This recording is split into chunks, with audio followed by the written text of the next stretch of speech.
অনেক সময় যারা ডিজিটাল কার্ড মিটারে বিকাশ থেকে টাকা দিতে গিয়ে এরকম সমস্যার সম্মুখীন হন,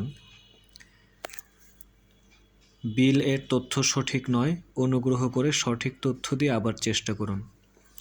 তো এই জিনিসটার সমাধান হয় এইভাবে, আপনি বেশি টাকা ভরবেন।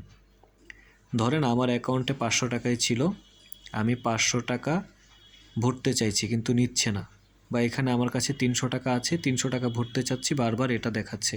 তো সেক্ষেত্রে আপনি 500, 700, 800 বা 1000 টাকার মতো ভরবেন।